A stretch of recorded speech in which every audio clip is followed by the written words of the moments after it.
Olá para você, está começando agora aqui pela TV Pai Eterno mais uma edição do Parlatório. Você tem dificuldade para manter o foco, para cumprir metas e atividades do dia a dia? Será que existe uma forma de resolver esse problema? Fica comigo até o final para descobrir se é possível superar esse desafio. Por um mundo onde a gente consiga traçar objetivos e cumpri-los sem arrumar desculpas e justificativas. Onde a corrida da rotina não seja uma barreira para escaladas maiores e onde finalmente possamos voar cada vez mais alto rumo a conquistas desafiadoras. Para conversar sobre como preparar a mente para as batalhas do dia a dia, antes mesmo que elas comecem a acontecer, para não desistir dos seus sonhos na primeira dificuldade, e para manter as tarefas diárias sob controle, aliadas até com atividade física, eu recebo o Fernando Guerreiro.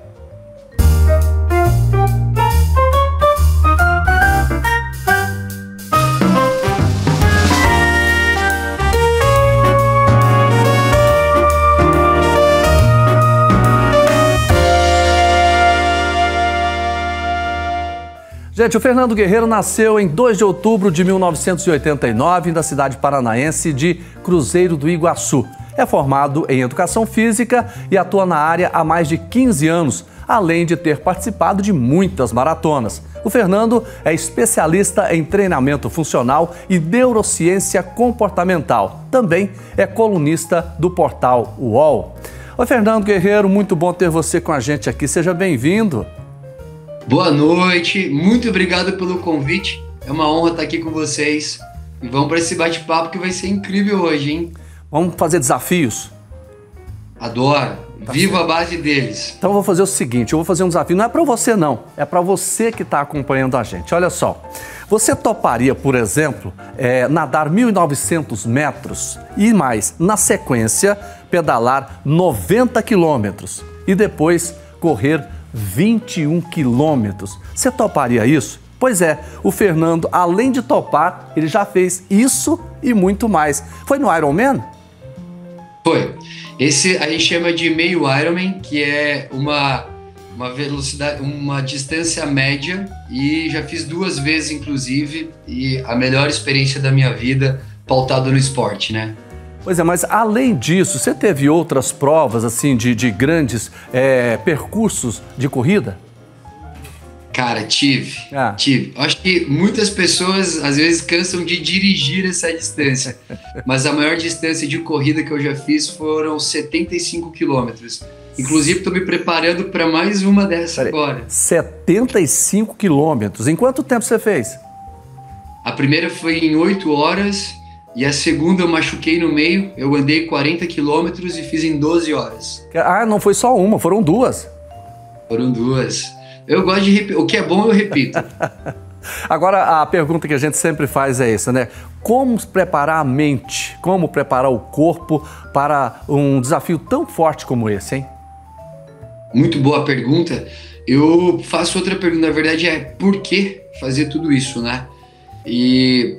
quanto mais claro vem esse porquê para nós, muito mais fácil fica de executar o como no meio da jornada. Então, muitas vezes as pessoas não conseguem olhar para isso com bons olhos porque ainda não tem uma motivação clara, não tem um propósito definido. E para mim, sempre teve propósitos muito fortes por trás de tudo isso. Então, o como, ele acabou ficando fácil porque era uma consequência do que já estava latente no meu coração. Então eu vou te devolver a pergunta, por que você fez isso? Cara, a ultramaratona, a primeira, de 75 quilômetros, foi um desafio pessoal onde eu me encontrei num platô da minha vida e não estava conseguindo me desenvolver em muitas áreas, questão de relacionamentos, questões profissionais, e eu me senti estagnado. E eu falei, eu preciso de um desafio que vai me esticar ao ponto de outras áreas da minha vida serem impactadas também. Então eu já vinha da corrida, nessa fase eu já tinha feito algumas maratonas de 42 quilômetros, e eu falei, agora eu preciso de algo a mais. E esse algo a mais foram os 75 quilômetros, e realmente para mim nunca foi uma questão do treino, mas era como cada sessão de treino destravava alguma coisa nova a cada dia, a cada semana na minha vida. E a questão do Ironman, do 70.3, que são essas distâncias que você falou aí, da natação, da bike e da corrida, tem uma história mais profunda por trás, porque depois de eu ter feito maratonas, ultramaratonas, ter conquistado muitos pódios, ter vencido algumas competições, eu me encontrei numa situação depressiva e eu fiquei sem chão, porque sabe quando você tem uma vida que aos olhos de todo mundo ela é ideal, ela é incrível, ela é extraordinária, mas eu me encontrei nesse quadro e quando eu me deparei com aquilo eu falei, eu preciso mudar essa situação na minha vida. Então o meu primeiro Ironman ele foi numa situação de renascimento. Então, desculpa aí que eu falei que era mais profundo. Isso ainda me emociona bastante, porque 4 anos atrás, é recente ainda. Então, cada sessão de treino, cada vez que eu ia pedalar, correr, nadar ou fazer uma musculação, era como uma parte de mim fosse devolvida para mim mesmo. Eu me encontrava, eu encontrava minha identidade, eu restabelecia meu propósito. Então, a minha motivação vinha disso. Era um porquê muito claro. E pôr a medalha no peito foi realmente ter de volta muitas coisas que me traziam alegria, traziam uma vida com propósito, uma vida com sentido, uma base que eu não estava tendo antes. Então, o porquê para mim dessas duas foi mais nesse sentido. Eu acho que aí ultrapassa a questão física, né? E eu quero te fazer uma pergunta, você tem fé? Eu acho que a resposta está aqui, a fé está tatuada. Por isso que eu te aqui. perguntei. Se a gente tivesse combinado, não teria dado certo, porque eu também ando com a camiseta de fé, porque eu também tenho muita fé. E eu percebo isso em você. Como é que é essa fé, a sua, no dia a dia, para conseguir atingir esses objetivos? Eu tenho uma história com Deus, que eu conheci Deus de verdade faz 12 anos. E desde então, conforme eu venho conhecendo Ele mais e mais nesses últimos 12 anos, eu tenho aprendido muito sobre a minha identidade. E em quem eu fui gerado e para o que eu fui gerado também. Então, a fé no meio dessa jornada, ela é combustível fundamental, porque eu não sei como é que vai ser uma temporada de treino. Por exemplo, eu estou agora num ciclo de 22 semanas de treinamento para esse próximo desafio. Eu não sei o que vai acontecer semana que vem, eu não sei o que vai acontecer mês que vem. Mas a minha fé me faz ter coragem e ousadia para progredir todos os dias, como se a conquista já fosse certa, como eu fazendo a minha parte e Deus fazendo a dele, a junção disso fosse o sucesso para tudo aquilo que eu busco. E isso pauta meu casamento, a minha vida com meu filho, a minha vida empresarial. Inclusive, a minha empresa traz muito esse princípio de fé, e também muito no aspecto de hoje a gente vive num mundo onde as pessoas estão desacreditadas. E eu poder ter essa conexão com Deus e essa fé que não vem de mim, que não nasceu em mim, que ela é de outra forma sobrenatural, me faz olhar hoje e falar, eu tenho como deixar um legado para essa geração, eu tenho como marcar. Sim. Eu queria saber de você o seguinte, teve um momento, você está falando de Deus, da fé, de tudo, né? Teve um momento que você falou assim, não dá mais, eu penso até em desistir. Teve aquele momento de dificuldade mesmo? Teve. Eu já pensei em tirar a própria vida e foi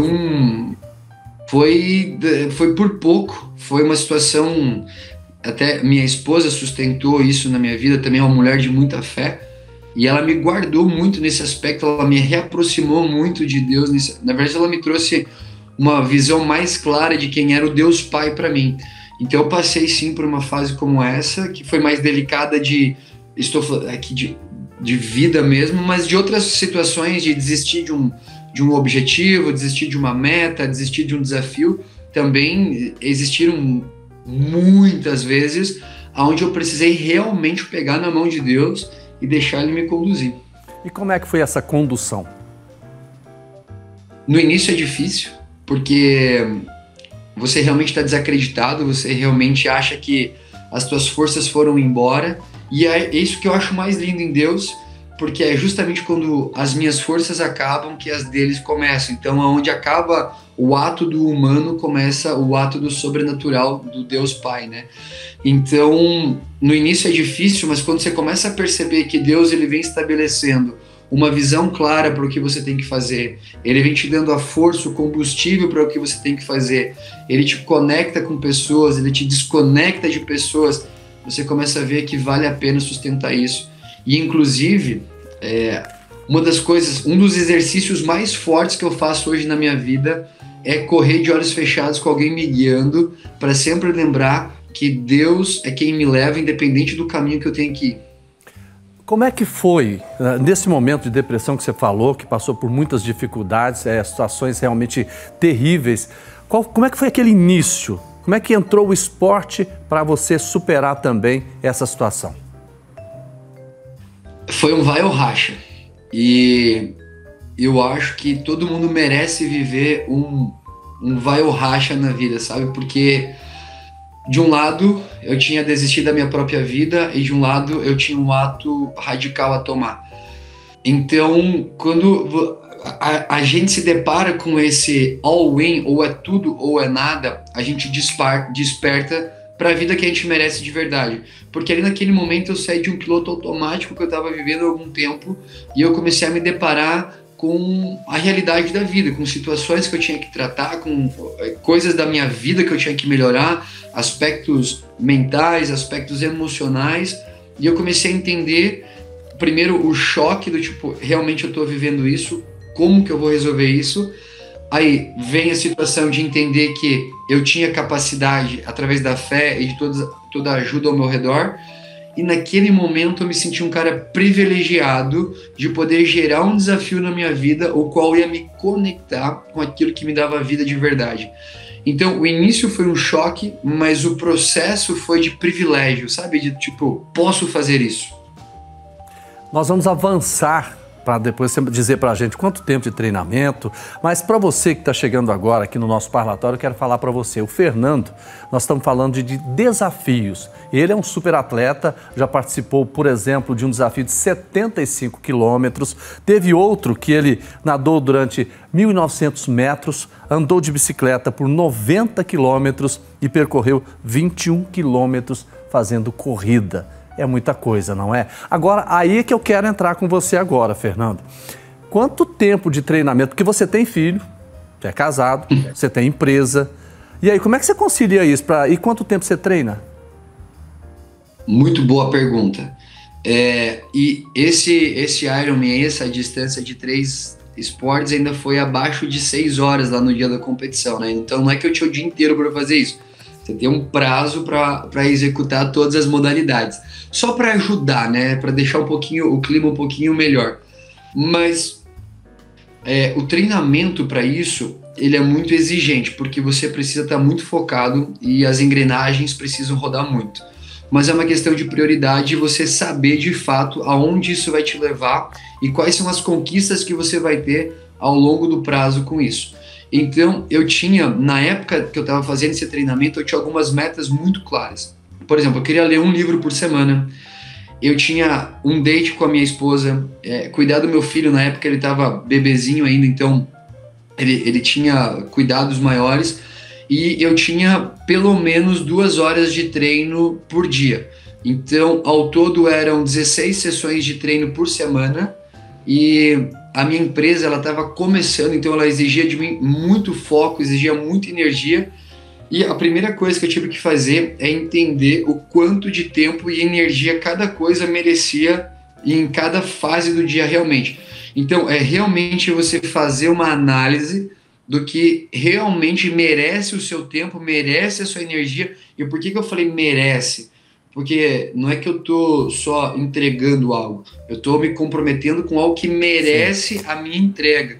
Então é muito mais profundo isso. Fernando, você vai aprofundar sim pra gente, eu quero muito mais coisas, mas eu vou fazer um rápido intervalo comercial e daqui a pouco a gente vai retomar o nosso bate-papo, tá certo? Combinado? Ok, eu tô aqui. Tá bom. Então, gente, é rapidinho, a gente vai fazer um intervalo, daqui a pouco a gente volta com o parlatório.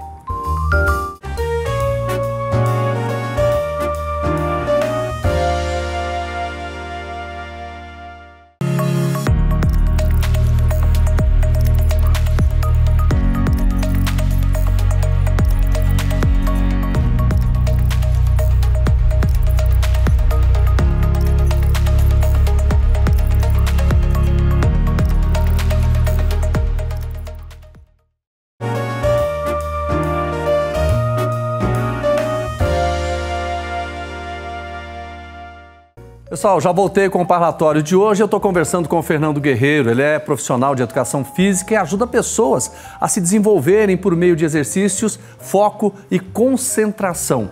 Eu sempre gosto de repetir, falei no bloco anterior, desse superatleta, né, que já fez corridas de até 75 quilômetros, né, e fez várias outras atividades fundamentais. Fernando, seja bem-vindo mais uma vez aqui no nosso segundo bloco. No bloco anterior, você estava falando de como focar, como dividir a energia em cada uma das atividades que você tem. Pai, marido, empresário e atleta. Como é que é isso? Bom, hoje é algo fácil, mas na época, como eu falei, eu precisei entender o que merecia a minha atenção e o ponto-chave foi entender o que me distraía e o que me afastava dos meus objetivos. Então ali eu aprendi um conceito sobre agir certo, na hora certa e na intensidade certa. Então tem coisas que a gente faz durante o nosso dia que não merece tanto energia ou tanto tempo que a gente investe. E já tem coisas que mereciam mais e a gente não está entregando. Mas como é que a gente vê essa diferença?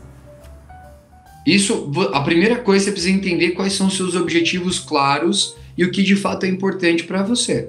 A primeira coisa para mim é família. Sim. Então eu destinava o meu melhor tempo para a família. E aí eu juntava a minha família em outras coisas que eu gostava de fazer. Por exemplo, o meu tempo devocional com Deus para começar o dia. Então eu já tinha um tempo de qualidade para começar o meu dia, estabelecendo minha conexão com Deus e ativando a minha fé, trazendo mais do Espírito Santo para a minha vida. Então, aqui já é uma estratégia onde eu otimizo o meu tempo, né? Aí outra coisa, hoje a gente gasta muito tempo com coisas que não vão trazer nenhum retorno para nós. Por exemplo? Por exemplo, rede social. É uma coisa que a gente parou para assistir um vídeo, de repente, quando você vê, você tá ali a meia hora, 40 minutos, e assim, meia hora e 40 minutos com a família. Hoje, quem tem isso é privilégio, né? De você estar ali focado no momento realmente. Então, uma coisa que a gente fez, por exemplo, nosso tempo de mesa para almoçar, tomar um café da manhã ou jantar, não tem nada de eletrônico na mesa. É 100% de contato com a família, porque é o momento da gente estar realmente trocando, perguntando como é que foi o dia, como é que a pessoa tá, olhando para o filho, pô, o dentinho tá nascendo, comendo a frutinha, isso lá na época, né? Agora ele que me dá comida na boca praticamente, o moleque tá um touro já, mas ele vai, por exemplo, para alguns treinos, eu levava ele para alguns treinos, isso é bem legal, ele tava no carrinho ainda, eu saía para correr, eu colocava ele no carrinho, ia correndo com ele, porque mesmo o bebezinho ele já entendia que ele estava tendo um tempo com o pai dele. Então hoje, meu filho com 3 anos de idade, nada, pedala, corre, joga futebol, toca instrumento musical, faz um monte de coisa, porque lá atrás eu trazia ele para minha rotina, para minha realidade, para executar as coisas comigo. E sempre, lembrando disso, eu sempre, até pessoas, sabe? Eu acho que uma coisa importante é a gente entender que algumas pessoas, elas têm espaço demais na nossa vida, eles não estão agregando em nada. Então assim, é meio que você trazer uma mente e um coração de teflon. Quer dizer, as coisas batem e não grudam. Fernando, aí isso. Você falou na família. Qual o segundo ponto? Segundo ponto, e daí juntando, é a fé, né? A fé. E o terceiro? Porque o terceiro aí é a minha saúde, né? Porque essas 3 coisas juntos me fizeram ser um empresário no ramo que eu sou hoje, né? Então, hoje, graças a Deus, eu tenho a oportunidade de vender como empresário aquilo que eu estabeleci como um padrão de vida para mim. Então, assim, e a outra coisa muito importante, porque às vezes as pessoas se desgastam muito vendendo algo que elas não vivem ou tentando passar para as pessoas algo que não vivem. O que eu aprendi dentro de casa com a minha família, com a minha esposa e com os meus mentores é fazer a base dentro de casa. Fazer uma base que realmente traz para você energia, que traz para você sentido e propósito para as coisas, para depois levar isso para fora. Então, até pegando um exemplo um pouco da Bíblia, a gente estava falando disso. Primeira coisa, eu vou ter meu tempo secreto com o que realmente importa. Então, minha fé e minha família é dentro de casa, é fechadinho. Sim. Depois, é como Jesus na mesa com os 12. Eu vou investir com quem está perto de mim, eu vou entregar para as pessoas que realmente importam. E depois eu vou para a multidão, eu vou fazer... Hoje, A gente fala com milhares de pessoas diariamente. Nossa empresa está em 10 países diferentes. Depois eu vou levar isso para outras pessoas. E o treinamento? Cara, o treino só era um reflexo de manutenção de tudo isso. Por quê? O primeiro, eu queria, restabelecer minha identidade, me reencontrar e trazer vida de novo para mim. Então, quando eu entendi que o treino não era um sacrifício, o treino não era uma sessão de tortura porque eu estava culpado, porque eu comi demais, porque eu estou fora do peso, porque eu olho no espelho e vejo algo que eu não gosto. Quando eu entendi que o treino era um momento para me conectar comigo, para me conectar com Deus e para eu de fato potencializar e despertar algo que está dentro de mim, cara, começou a se tornar uma atmosfera de privilégio, de eu querer mais aquilo. Só que aí que está o grande segredo. Como eu não desperdiço o tempo da minha vida, eu estou sempre me conectando com o que importa, eu estou cuidando da minha base, que é a minha saúde mental, familiar, espiritual, emocional, o tempo sobra. Só que o que eu precisei fazer? Organizar meu sono. Aqui está a chave do negócio. 9 horas da noite, no máximo, a gente vai para a cama. Quando o nosso filho nasceu, o que foi legal? Ele ia dormir mais ou menos 7 horas da noite. Eu já não podia fazer barulho em casa. O que eu fazia? 7 horas da noite, ia para a cama também dormir. 4 horas da manhã ele acordava. Então, das 7 às 4, eu tenho um período incrível aqui para dormir. Eu dormia junto com meu filho. Legal. Na época, minha esposa amamentava e eu não acordava. Então, cara, eu tenho um período de sono absurdo. Sim. Fernando, eu quero até aproveitar, eu quero o seu comentário, porque a gente está chegando no final do programa e a gente sempre deixa uma frase, não é uma frase para que você possa comentar. Vamos ver que frase é essa que a gente tem hoje para você. Atenção, vamos lá, eu deixo aqui para você na sequência, ela é de um dos maiores nomes do esporte brasileiro, o saudoso piloto de Fórmula 1, Ayrton Senna. Numa entrevista no ano de 1994, Senna disse o seguinte: seja você quem for, seja qual for a posição social que você tenha na vida, a mais alta ou a mais baixa, tenha sempre como meta muita força, muita determinação e sempre faça tudo com muito amor e com muita fé em Deus, que um dia você chega lá, de alguma maneira você chega lá. Comenta essa frase pra gente, por favor. Muito bom. Ninguém sabe o dia, ninguém sabe a hora, mas se você desistir, com certeza você não vai aproveitar o dia. E nessa história de 15 anos que eu tenho feito o que eu faço, eu só acho que um resultado dessa frase do Ayrton Senna, e concordo muito com ele. A garra, a determinação, a persistência, a resiliência do dia a dia, a visão clara do futuro, do que a gente precisa fazer, e não pautado só no que eu quero aqui e agora, no prazer momentâneo, mas entendendo que a vida é um jogo de longo prazo. E a Bíblia deixa claro para nós, ainda mais pautado nisso que o Ayrton Senna falou, melhor é o fim das coisas do que o começo, melhor é o homem paciente do que o soberbo. Então, quando ele vem falando sobre determinação e um dia você chega lá, para mim é sobre isso. Eu quero marcar a história, mas eu tenho só 33 anos, então eu tenho pelo menos 50 anos aí pela frente para fazer as coisas acontecerem do jeito certo. Então eu preciso dosar minha energia, preciso dosar o meu tempo, eu preciso dosar aquilo que eu quero construir a longo prazo para não ficar só pensando no prazer momentâneo, que na minha opinião, o prazer momentâneo é o grande inimigo do sucesso, do foco, da disciplina das pessoas. Que bom. Olhar a longo prazo é a chave para você ter uma vida digna do que o Senhor sonhou para nós. Ô, Fer, vamos abrir a sessão de abraços aqui? Deixa eu te perguntar uma coisa, você está em São Paulo, né? Eu estou aqui em Goiânia, tem alguém aqui em Goiás que você conhece? Tem uma pessoa muito especial aí, em Aparecida de Goiânia, Dona Maria Helena, matriarca da família da minha esposa, e inclusive ela é fã de vocês, acompanha o programa, então, vó, um beijo para você, e o vó Milton também, que deve estar assistindo o programa com ela agora, e eles devem estar assistindo o programa e jogando baralho juntos, então para eles que estão aí, um beijo, um abraço gigante. E eu vou deixar esse abraço para Dona Maria Helena, para o seu Hamilton, não é isso? Isso. Tá certo. A Aparecida de Goiânia fica colada aqui na nossa querida Goiânia, capital do estado de Goiás. Ô, Fernando, olha, muito obrigado pela sua participação aqui no nosso programa. Eu aprendi muito com você. Obrigado mesmo. Eu que agradeço aqui e foi uma honra estar com vocês. E para deixar uma frase aqui para me despedir de todos, nunca será só um treino. Sempre com muita fé. Um abraço para você. Muito obrigado pela oportunidade. Tá certo. E eu agradeço também a você que deu o carinho da sua audiência em mais uma edição do Parlatório. Ótima semana e até mais para você.